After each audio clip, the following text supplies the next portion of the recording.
turn this on so I can make that announcement to everybody else too. Right, so chapter 7 on is going to be the final. It's probably still going to end up being like 3 chapters. It's not going to be really any different. It's just going to say final at the top. It does not count more. I was actually just getting ready to say that. It's like, yeah, it doesn't count anymore. It doesn't have any more questions. It's going to have extra credit just like everything else. Yes. Yes. Yeah. Which is to say that it'll cover whatever your lowest is. I can't drop the final because I need y'all to be here on that day. At least that's how it was at Tri-County. I don't know if it's any different here, but yeah. I can't drop the final, but if your final is your lowest grade, like if you've done all the tests and all the papers and the final's your lowest, I just won't drop anything, and therefore everything will weigh less. So either way, it'll help. Just make sure you're here for the final. Anything else? I can't think of anything. Any questions from anybody? Hopefully soon. I've not only got you guys, but also my 2 online classes that had their tests like over the weekend, and that was me mostly troubleshooting online. And I still need to grade the papers, so I'll get to that as soon as I can. I will hand them out when I get them, so you guys will know. Anything else? Okay, let's start the next chapter, I guess. All right. Just as a reminder, next Monday we're not going to be here. Next Monday and Tuesday is fall break for. Yes. What's that? Yes, there's a paper right at the end of the semester. I meant to put the thing online. The default topic is just like pick somebody from the American Revolution and talk about how they were important. Same like 2 to 3 pages, double space. Obviously, if you already talked about like Washington or something, you can't do that again. But the default is just like anybody from the Revolution. It can be, a general, a soldier, one of the very many interesting women in the Revolution, one of the founding fathers. It doesn't even have to be really about what's going on in the Revolution for some of them. Ben Franklin got up to some nonsense. It could even be like, foreign officers who are over here and helping out. So that's the default topic. Again, as far as whatever else, you can go to the Civil War if you want to. We're probably not going to get there this semester, but if you want to write about something, you're welcome to. Yes? I don't think I put that one on Blackboard yet. I need to find it or just write it up again. I guess last time I didn't save it. I don't know. But yeah, it's not on Blackboard yet. I'll get it as soon as I can. It's been a weird week. But yeah, that's all I can think of. If anybody else has anything, I meant to. And for you guys, the last paper will be due the last day we meet, which is pulling up my calendar. No, I'm not auto-syncing anything. It'll actually be on December 5th because the Monday class is gonna meet that Monday, and then the Tuesday is reading day, which is a day off, and then after that is finals. So yeah, what's up? Yes, it'll be just like all the rest of them. Yeah, you don't have to worry about that. Okay, on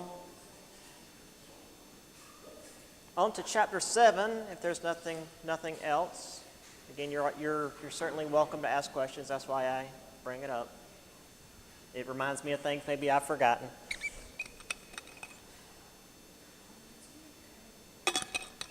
So chapter 7 is political cultures, as it's called.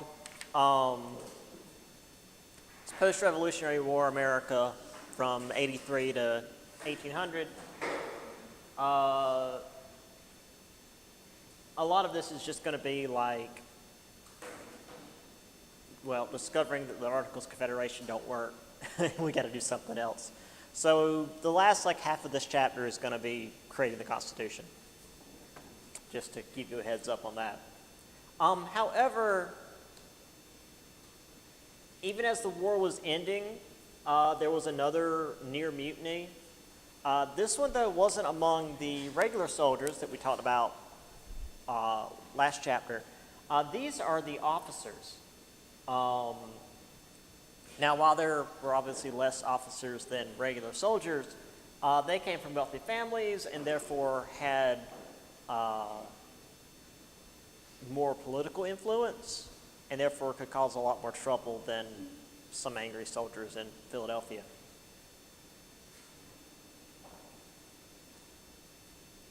So Hamilton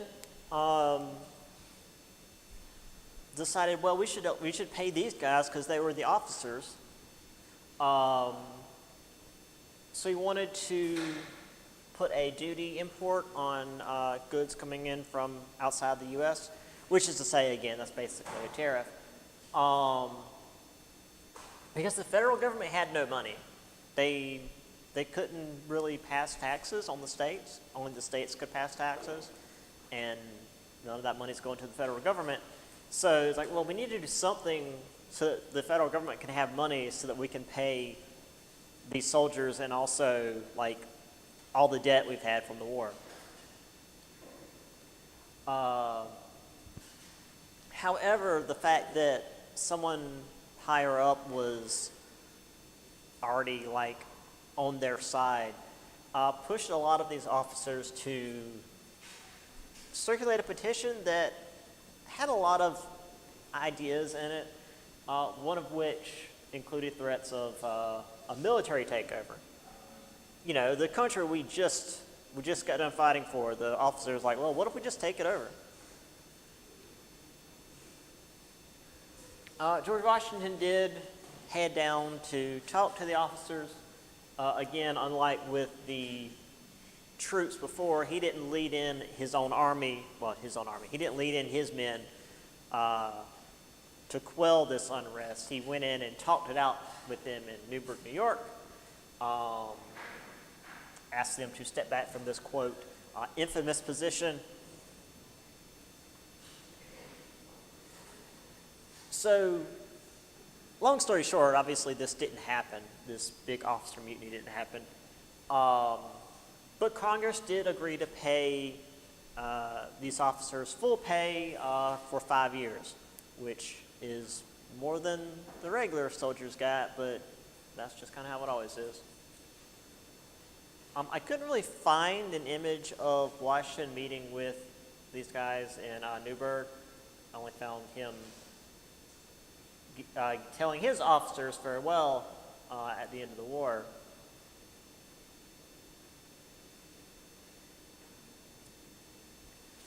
Once again, this is going to be one of the main patterns, is issues between the Americans and the natives. So in 1784, U.S. Land Commission had demanded concessions from the Iroquois natives, which I don't know why they weren't fighting in the war. They were neutral. And so they wrote up this treaty for the Iroquois to give the United States land. The Iroquois would not ratify it because, if somebody came up to your house hey, sign this piece of paper so I can have your backyard, it's no, go away. But then the U.S. government, doing what it usually does, it just went ahead and acted like the treaty was valid, which is something they do pretty much for the rest of history. But they had more to deal with than just the natives, who obviously weren't real happy with all these American settlers pouring west and taking their land and then acting like they'd agreed on it. Um,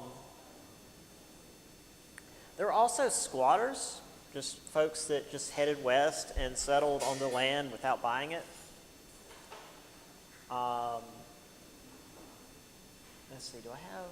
Yeah, so, in the fall of 1784, George Washington traveled with his family members and slaves to survey nearly 30,000 acres of Western territory he had been granted as a reward for military service. That's way more land than any one person ever needs. He found much of the land occupied by squatters who refused to purchase their homesteads or pay rent to Washington. Unlike with the soldiers and the officers, he wasn't able to just tell them to leave. They're just like, no, we live here now. And this, that minute. The main thing about this was that it showed that the Articles of Confederation were too weak to force the people to leave, because technically they were on, someone else's land, but there's no federal troops to do anything about it. It says here, Washington feared that the federal government was not strong enough to protect his and others' property rights. And then there was this whole thing with, the states ceding their land that they had claimed out west to make new states. So it was a whole thing. This does lead to the Northwest Land Ordinance, which again put together by Jefferson. Now the way he wrote it was to carve up the Northwest Territories, which is from modern day Kentucky up to, now it looks like Wisconsin. And he wanted to turn that into 14 small states. But since it's, the Midwest, and if you've ever been that way, it's just all cornfields. I did drive that over the summer, and it is just cornfields once you get out of Kentucky. It's like, oh yeah, Kentucky's got mountains, and then you cross the river, it's like, oh God, everything's fields. So it's like, well, this is going to be all, farmland, so let's make a bunch of states so that each state, has its 2 senators. And therefore, agrarian states will have more power. They edited it, though, modified it down to create between 3 and 5 states. And once each territory, as they were called before they became states, reached 60,000 people, they could vote to apply to become a state, which is also going to cause an issue. Speaking of issues, slavery. Technically, slavery was illegal in this region, but if any slaves escaped from, say, the South and went to this area, they still had to be returned to their former residence, is even a very good word. They had to be returned to the slave owners. So, slavery wasn't legal, but you still had to follow the laws that govern slavery. Here's the Northwest Territory and the various native tribes living there. So, up around Lake Michigan, up to Superior. A little bit over, if you recognize the lines there at all, a little bit over into Canada, but that's why it's marked like that. It's a currently disputed at the time of this map. Here we go for a larger image. This also, because this is a lot like the image that's in the book, it's just got different color coding. You got all this land out here that's claimed by the various states. And then this whole big chunk here that's in the circle was Virginia territory that was given back to the other states, and then they all claimed it, and it's a whole thing. Just imagine if this had gone through and we just had a bunch of long states. I mean, North Carolina and Tennessee kind of are, but just all together.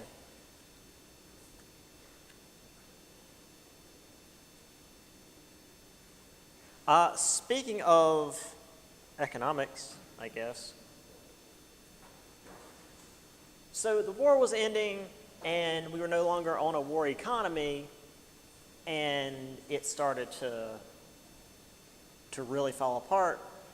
We owed a lot of money to France as well as Holland, which is to say the Netherlands, whichever you want to use.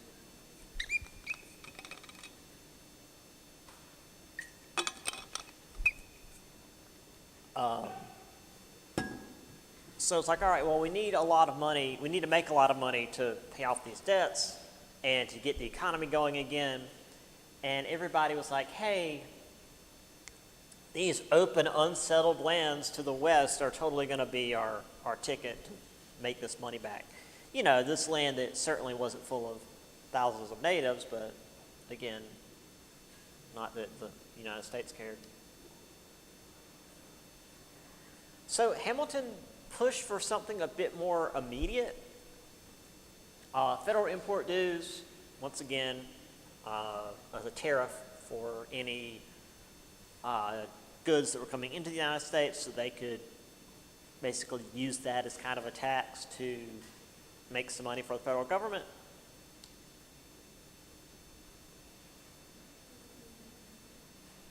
Some states, though, since again every state kind of did its own thing, Massachusetts, for example, passed laws that require debt to be repaid in hard currency, so gold or silver, actual coinage, rather than the paper currency, which was good for the people who had been loaning money and not so great for the merchants and farmers who've been borrowing money. Because if you owe the bank, I don't know, $20,000, and they demand you pay it back in what's called specie, the hard currency, that value is not really going to change, but you have to pay back $20,000 in the paper money. Just wait a couple of years, and it's going to be almost worthless, and $20,000 in that is going to be worth about $20 in actual paper currency, or coinage, rather.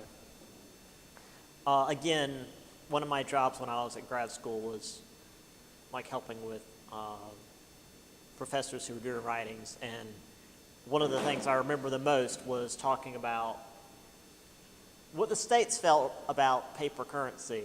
And the time I read The Devil's Money, if I had money for that, I'd be pretty well off. Yeah, they really hated paper currency. Also, we had diplomatic issues as far as international stuff.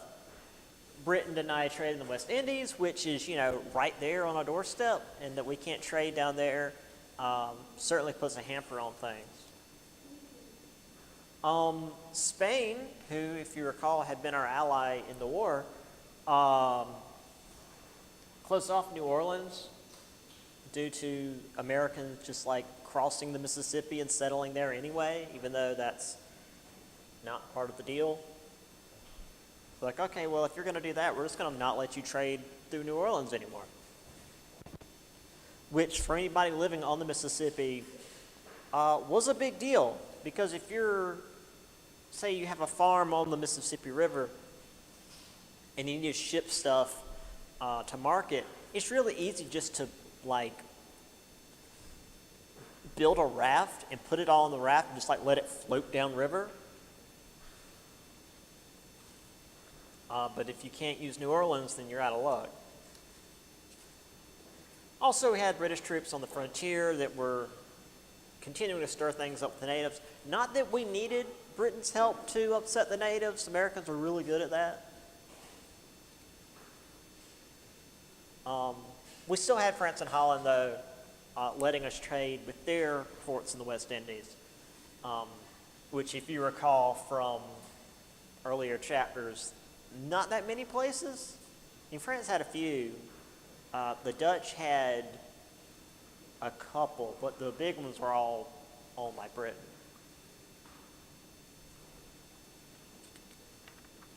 Now, we'll get to all of these individually in a little bit, but this is kind of what Hamilton wanted to do to fix the economy. First was to take all of the state's debt and roll it into the federal debt so that the states could start making money on their own and not have to worry about paying off individual debts. A national bank, which is going to be like an entire section. A whiskey tax, which causes its own issues. And then the protective tariff that we mentioned before. So this is all Hamilton stuff. Again, this is a little bit earlier than what I had in the notes, but we'll get to that. Oh, I don't have a picture of the paper currency? I know I've got it somewhere. Oh, I did it last chapter, because we already talked about the Continentals. So, just as a bit of a reminder, or if I haven't talked about this in this class, the Anglican Church was like a part of the British government. It's part of the British institution. You don't go to the Anglican Church and like pay tithe by passing the bucket around, as it were.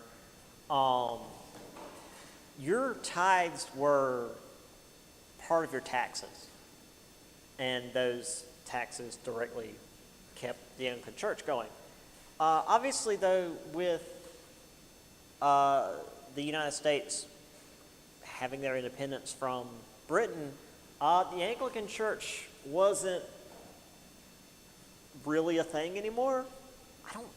I'm wondering now, thinking about it, if like there are any Anglican churches here in the United States, because it's just Catholicism. Well, it used to be. It's changed, but typically it was just Catholicism, but the king instead of the pope. And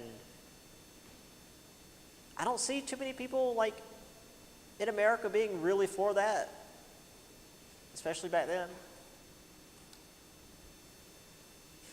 So Thomas Jefferson drafted the Statute of Religious Freedom,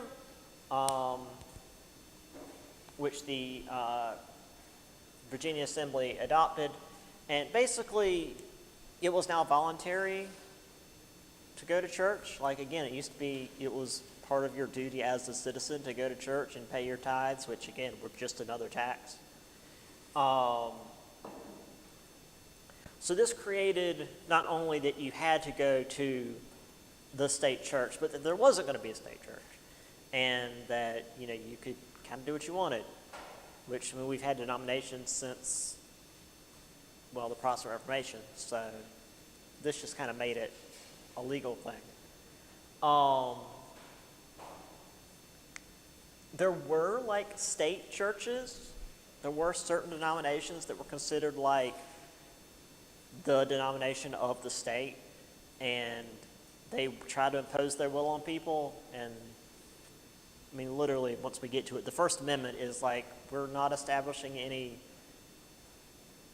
state religion here. You do what you want.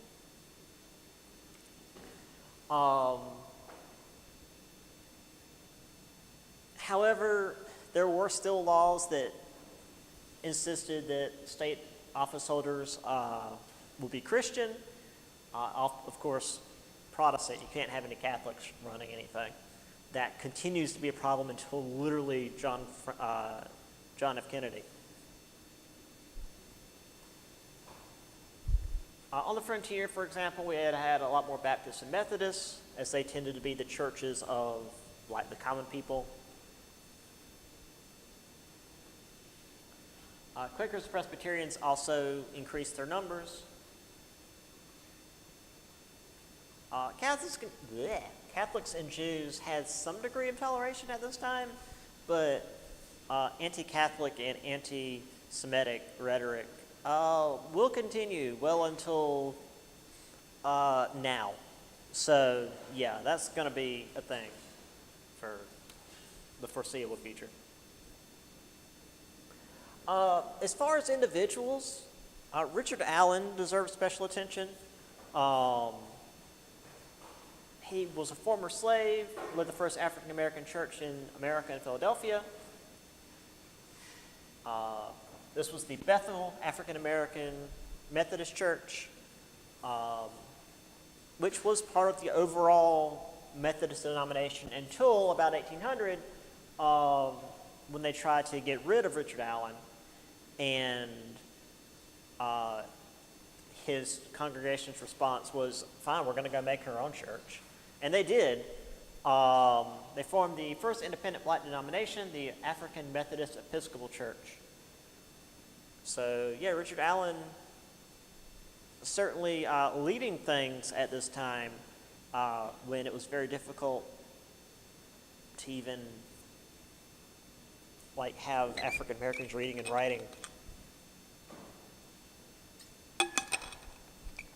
The Methodist Church, having been raised in the Methodist Church, tends to be a little more open with new ideas, which it also causes splits. So the Methodist Church is split many times.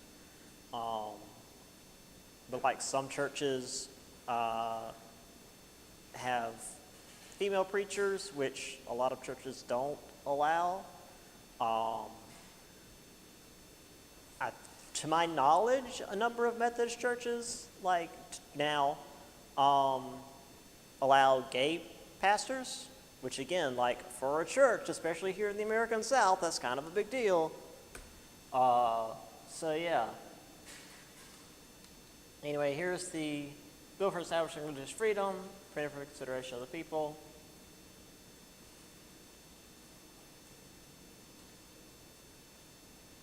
Here we have Richard Allen.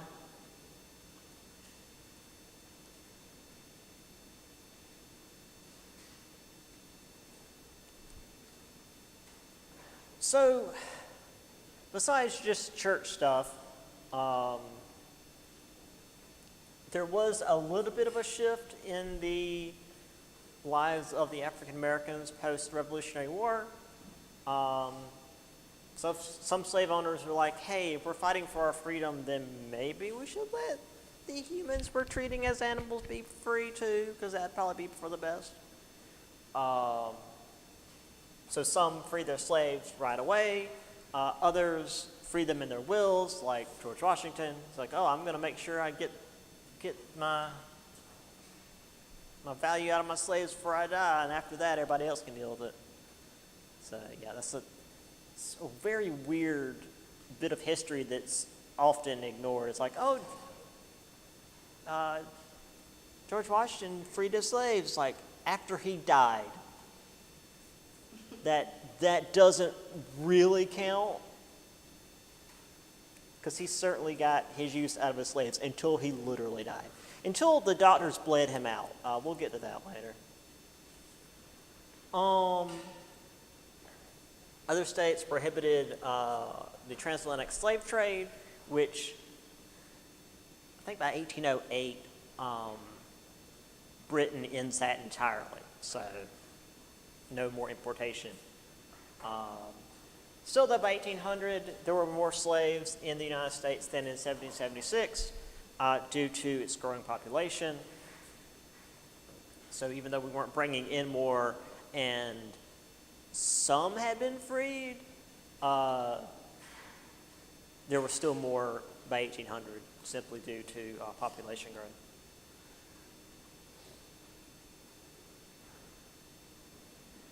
And northern states typically were passing gradual emancipation. After such and such years, they can be freed, and after this year, any slaves born have their freedom, etc.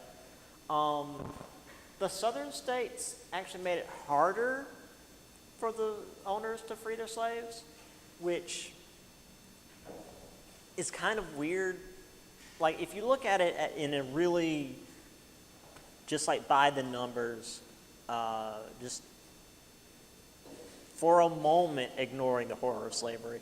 Like, okay, just they're treating the slaves as property, and the states are making it so that the owners can't get rid of their property. Like, it doesn't make sense. even from just a really cold standpoint, it's like they're passing laws to make it harder for the slave owners to free their slaves. I don't know. It's very strange. Like, I know why in terms of the culture and being scared of slave uprisings, but like as far as property rights, it's very strange. The free black communities were largely in the seaport cities. I think we mentioned this last time as well. Philadelphia, New York, Boston, New Bedford, Massachusetts. New Jersey had that law where if you owned property, you could vote. It didn't matter if you were a man or a woman or even a freed black, because, hey, you own property, you can vote. Pennsylvania had a weird loophole where they didn't specifically exclude African Americans from voting, but that also meant that it depended on who was running the polls in your area. They could just tell you to go home. But technically, African Americans could vote in Pennsylvania simply because the laws didn't say that they couldn't. It's a weird little loophole. However, we do have the Society of Friends, or the Quakers, who were pushing for emancipation from the start. I mean, before the Revolutionary War, obviously after the Revolutionary War, any kind of Underground Railroad stuff we talk about, the Quakers are usually involved.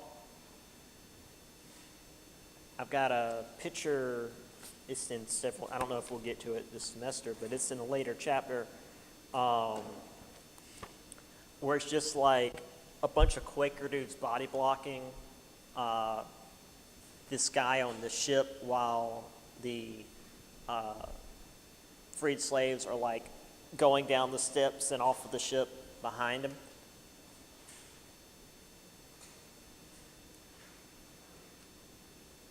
So here we have a bit of propaganda. It's like, oh yeah, on Sunday everybody just has a great time and they dance and have their hats and their banjos and the kids up on the really high fence. Yeah, now that's not to say this didn't happen sometimes, but certainly not the norm. Typically, if this was happening on a plantation, the plantation probably wasn't as brutal as most of them were anyway. They treated them more as like unpaid labor than animals. But yeah, this certainly wasn't the norm. I think they're playing football back there. Where's my mouse? There it is. That flying through the air, I think that's a football. Or the approximation of a football. And then, of course, you got, can't see my mouse on that. You got kids wrestling over here in their Sunday best. And if anybody needed a reminder of what the Quakers look like, just the Quaker Oats, man. Just literally all of them. This is an image I found of the Quakers like running slave owners out of town. Dude's got a whipping stick. He's going to town.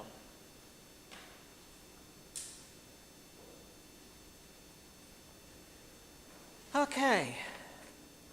Well, on the topic of people with no rights, women in post-colonial America. Although it does start with Abigail Adams. Abigail Adams was very, very interesting. I had a lot of people write their second paper on Abigail Adams. So, you know, just FYI. The wife of John Adams suggested that women be given a voice or they would have their own revolution. There's a quote here in the book that normally I would read, but I literally found that quote and have it up here as an image, so I'll do that in just a minute. Again, New Jersey had that just property owning thing. If you have land, you can vote. However, most women could only shape political decisions by influencing their husbands, sons, and brothers, the ones that could vote, which certainly isn't equal suffrage. It's like, hey, you can't vote, but you can try and get the people who can vote in your life to maybe vote a certain way.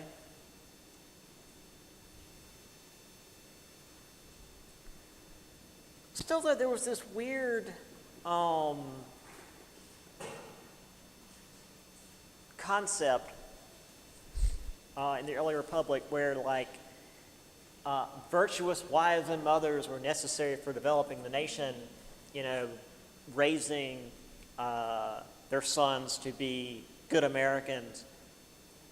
But then they just sort of were left to the wayside.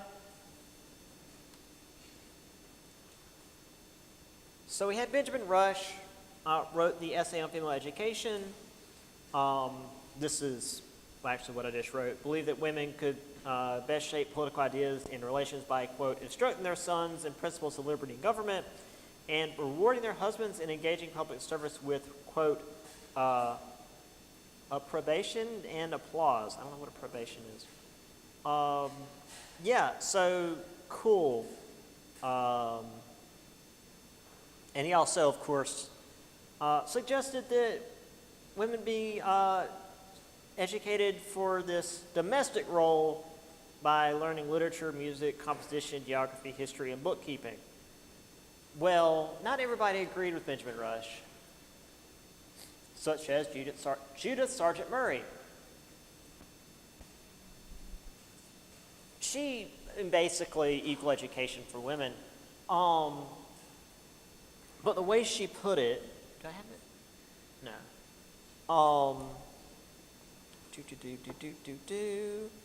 Girls should be able to procure for themselves the necessaries of life.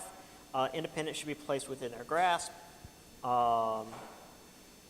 She argued that at age 2, boys and girls were intellectually equal, but from then on, quote, one is taught to aspire, the other is early confined and limited. So basically, hey, thought of the day, what if you think that women are like intellectually inferior, then teach them like you do the boys and see what happens. But you can't have that, not in 1700s America. So again, regardless of this influence they were supposed to be having and how they were praised and blah, blah, blah, they weren't given any kind of rights. Some did allow for married women to enter into business. Obviously, divorce was for the men. Women were excluded from juries and legal training with rare exceptions from voting rights. And, of course, for African Americans and natives, things were by far worse. And with natives, in fact, their traditional power had become eroded because in a lot of these tribes, women, if not had equal rights, had a very important position in the tribe with what they were supposed to do and what their role was in the tribe. I mean, there was a lot of female tribal leaders. But with the encroachment of the Europeans, they began to essentially Europeanize and become more like the white man to try to resist them, and this included eroding women's rights. So here we have Abigail Adams. Particular care and attention is not paid to the ladies. We are determined to foment a rebellion and will not hold ourselves bound by any law which we have no voice or representation. Yeah. In other words, hey, nice revolution you got going there, but if you're not going to give us any more rights, we're going to have our own.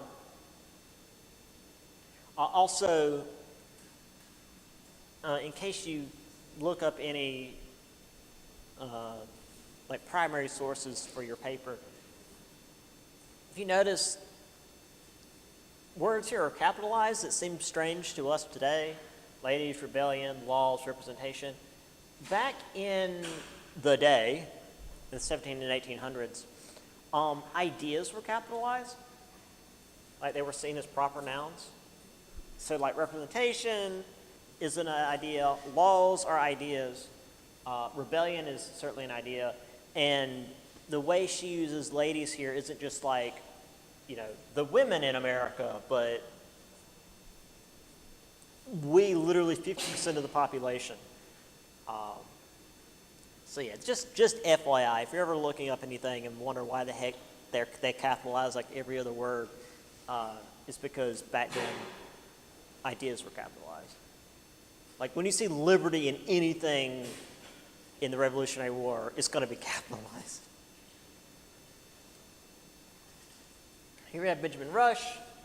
Freedom can only exist in the society of knowledge. Without learning, men are incapable of knowing their rights. Where learning is confined to a few people, liberty can neither be equal nor universal. Despite this dude being very, we should have equal opportunity for men. Yeah. Then we have Judith Sargent Murray. Let there be then no coercion established in society and common law of gravity prevailing, the sexes will fall into their proper places. Which again is saying, hey, let the boys and girls have the same education, and if women are intellectually inferior, like the thought was back then surely they'll not excel in schooling.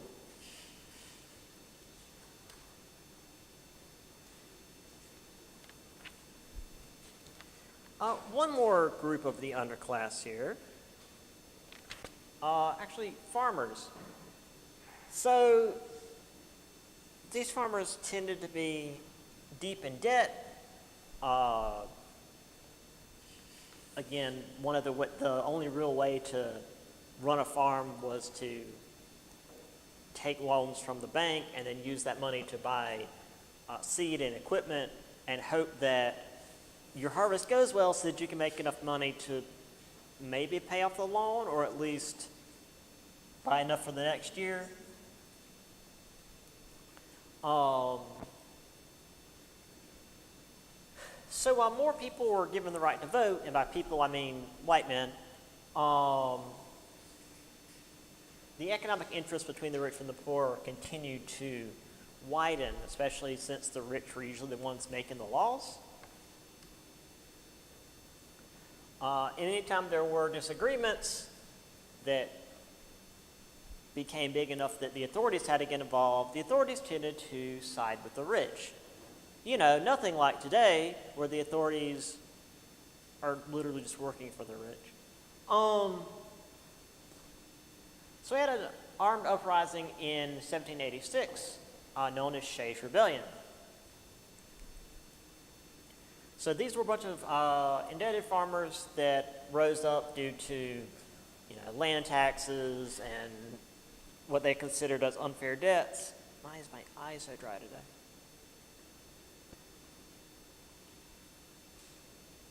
So the rebellion was put down. However, it had to be the state militia because there was literally no federal troops to send out to do anything about this. The federal government had no troops. And let's see, actually it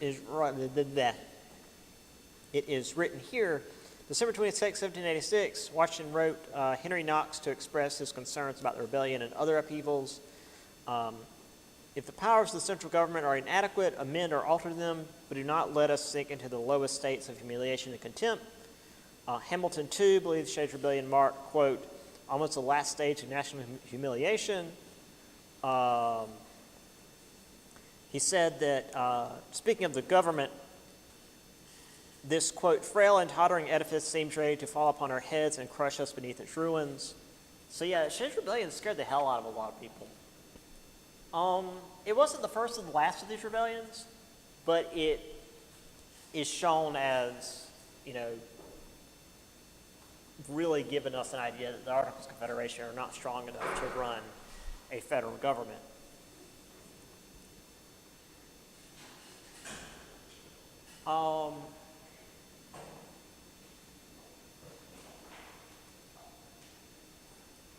There were also other upheavals on the frontier. You know, the further away you are from the East Coast, the further away you are from government authority and government intervention. So the settlers dealing with the native Spanish and English troops were not being aided by the central government because they didn't have any troops. So there were a lot of rebellions on the frontier, which caused this concern that the Spanish or the British might send their own troops into the region to restore peace and basically start taking back American land. I don't have a ton of images from Shays' Rebellion. There apparently aren't very many. The book just shows this. This sketch of the late 18th century illustration exists of Daniel Shays, which is like cartoonish, and it ridiculed the rebels by showing them in fancy uniforms and holding swords. Contrast would have been their usual homespun appearance. But I did find this. Dudes just, you know, throwing each other in the river, and a lot of guys just up there watching. This, again, not from the 1800s, but, or 1700s rather. Yeah, here's the Boston militia, or not the Boston militia, the Massachusetts militia, putting the rebellion down.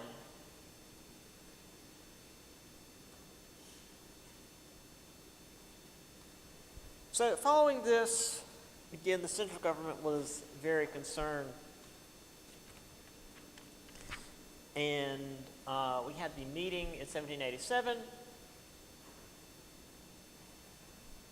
These delegates were, again, white, educated men of property, and they knew that if they were going to revise or replace the Articles of Confederation, it would be seen as, well, the rich taking all the power like they had been from the start. So they met in secret to avoid like a riot.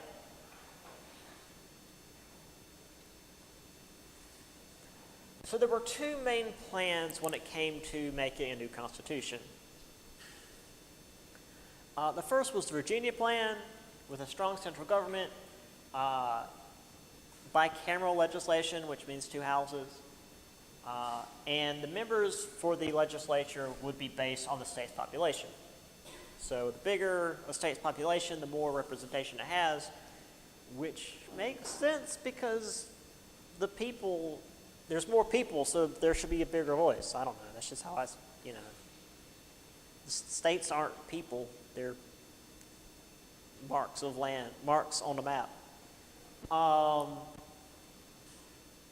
However, this was seen as being unfair because Virginia had a large population compared to some of the smaller states. So New Jersey came up with a plan of their own known as the New Jersey Plan. Boy, what a really fancy name they've got there. So there'd only be one house of legislature, but each state will be represented equally.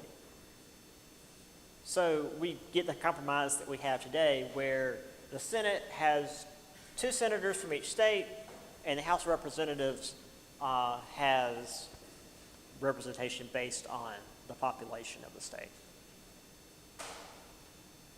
So that's why we have 2 houses of Congress.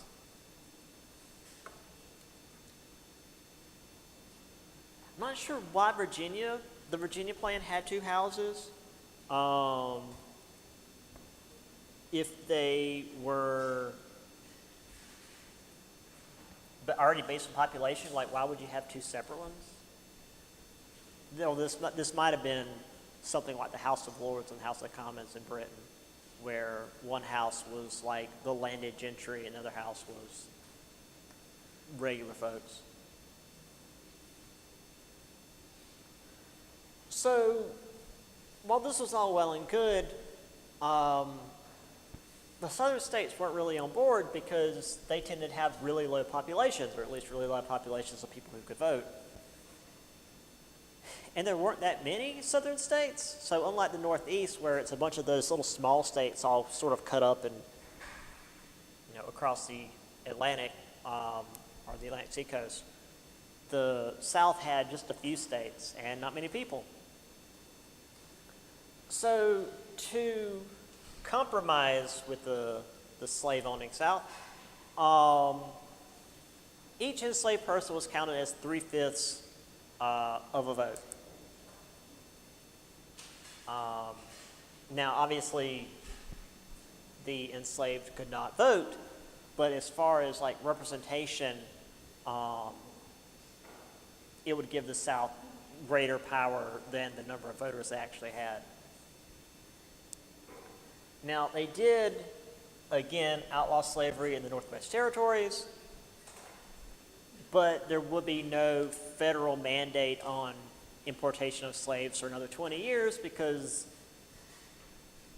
that's going to be a sticky issue for the next rest of until 1865. So yeah, there's like, oh, we'll just not bother with slave importation for another 20 years. Let somebody else deal with it. So here they are at the Philadelphia Convention.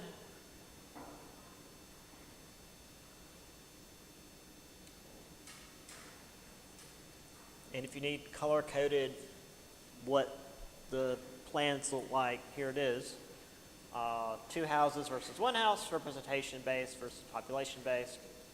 Or population-based based on, rather than just like per state. Also, the Virginia plan, as I said, wanted a stronger national government, while the Virginia plan, or New Jersey plan, basically wanted to leave it as it was. The state government, or the federal government doesn't really have much power. Has like a defensive force, has a federal army, but they couldn't interfere with what the states were doing.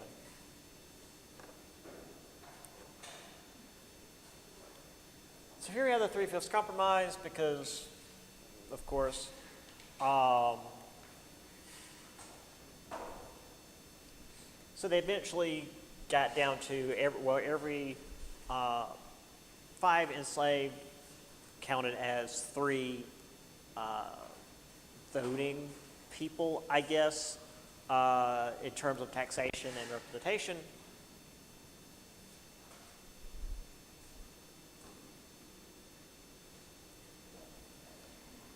Now that said,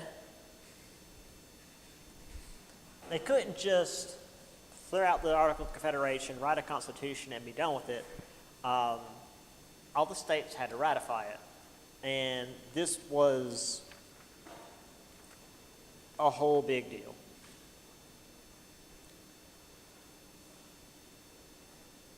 So again, they didn't approve or reject the Constitution. They simply made it and sent copies out to the states for them to ratify.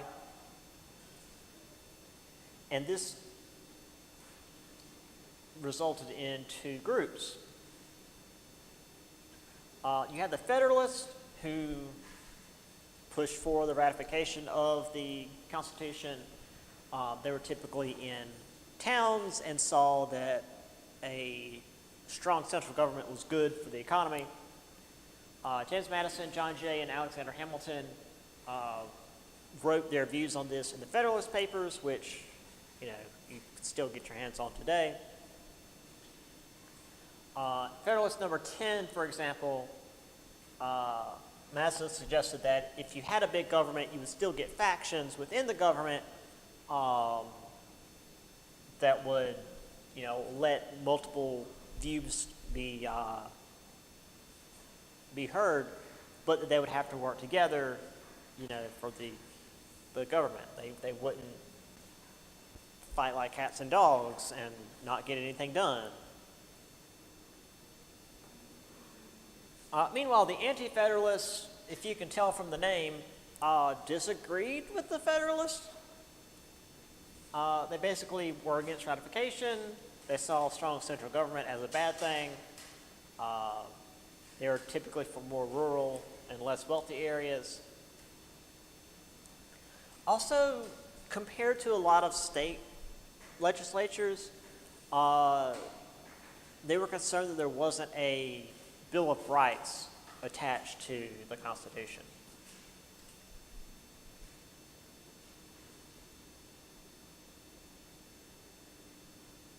So it took a while to get the Constitution ratified. I mean, it's started in 1787. Yeah, December 1787, Delaware ratified it. It took until May of 1790 before the final state, Rhode Island, ratified it.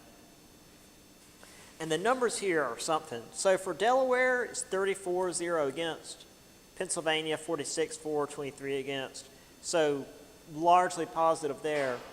But then as you get down to the last few states, New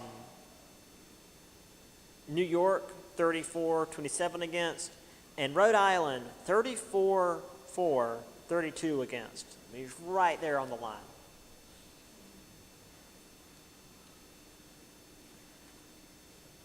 So this shows the groupings of the Federalists and Anti-Federalists throughout the states, as well as there on the right, the population density, which obviously shows that where there's more people, there tends to be more Federalist viewpoints.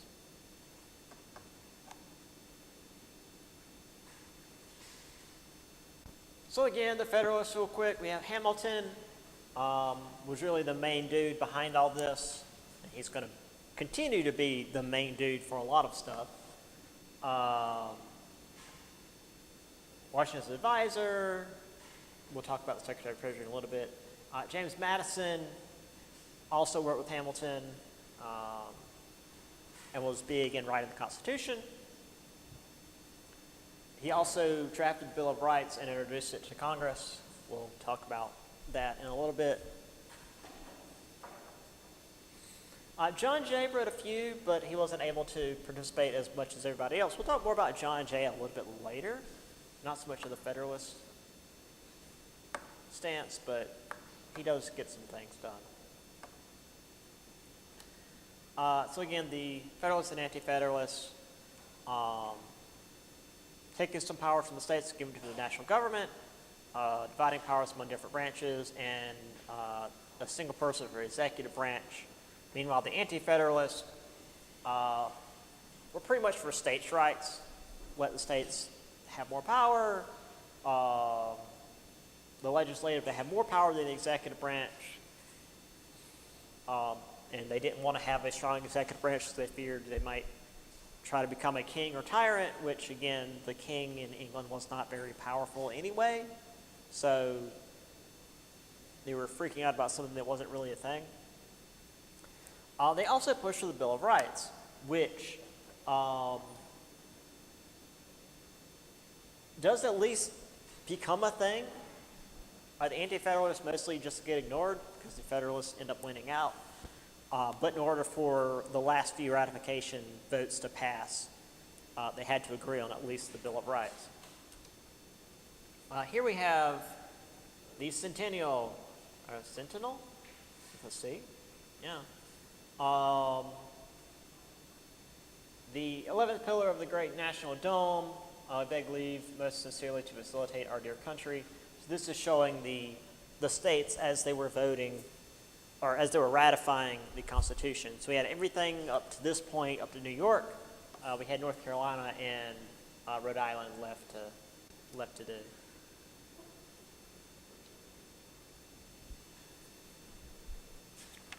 So, I think we're going to get about as far as we did on my Tuesday, Thursday class. Because we can talk about the organization of the federal government. they were hoping that, well, once we get the Constitution ratified, this whole like partisan Federalist, anti-Federalist thing will fade away, and we won't have to worry about that ever again. Washington was unanimously elected first president. There was no real contest there. And John Adams was brought in as his vice president. And they were inaugurated in New York City, which was the capital at the time. We've had a few different capitals.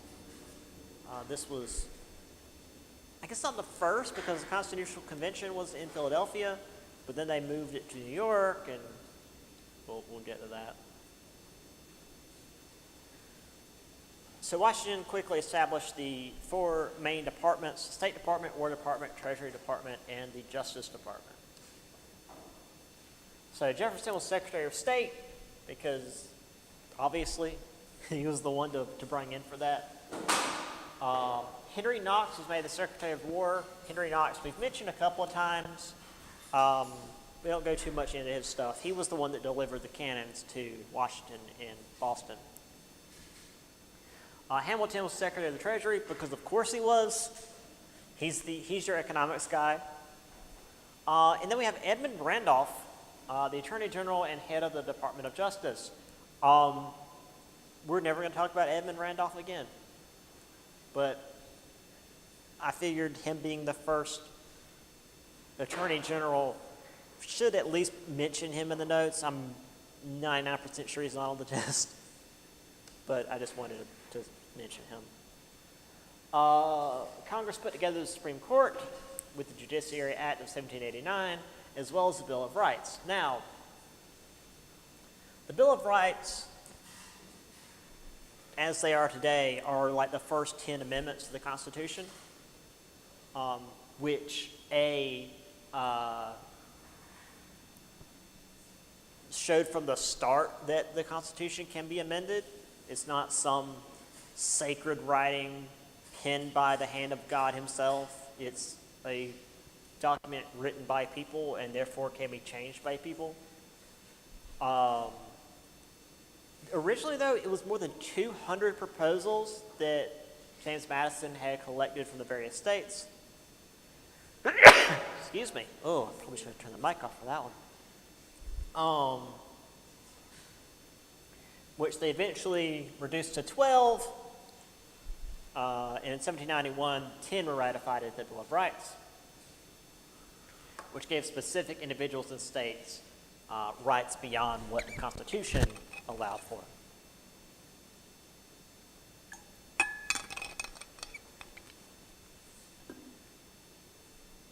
So again, here we have Washington and the boys, Henry Knox, Alexander Hamilton, Thomas Jefferson, and Edmund Randolph. The fact that these two weren't trying to murder each other in the picture is interesting, because Hamilton and Jefferson really hated each other. I found an image of the first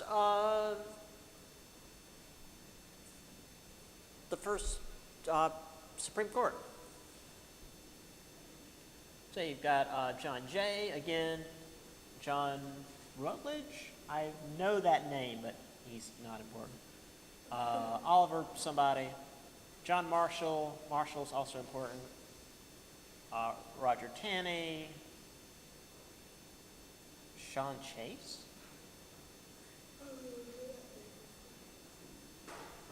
There's Joel Fuller. Get to them later. Again, James Madison, this is basically the First Amendment. Civil rights of none shall be abridged on account of religious belief or worship, nor shall any national religion be established, nor shall the full and equal rights of conscience be in any manner or any pretext infringed. Which is to say, the federal government's not going to get involved with the church, but also they're not going to be run by the church. And some people today need to know that that's a thing. Because some weirdos are like, we need to have biblical laws. Like, that's literally not what the government was founded on. because biblical law for one person is going to be different than biblical law for somebody else. So, yeah. We have one more thing to talk about for the end of this section, but it's Hamilton and the National Bank. So we'll do that on Wednesday.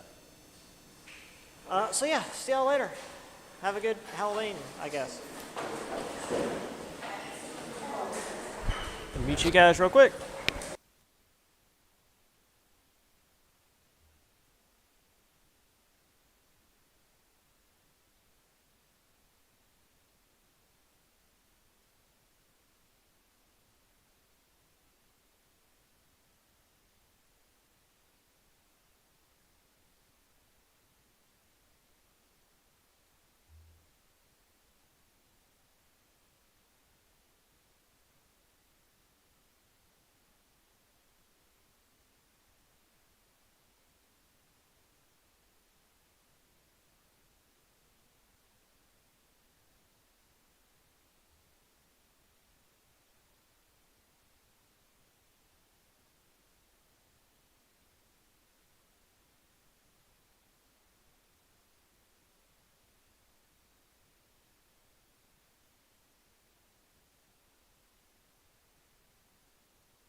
Got you guys were there.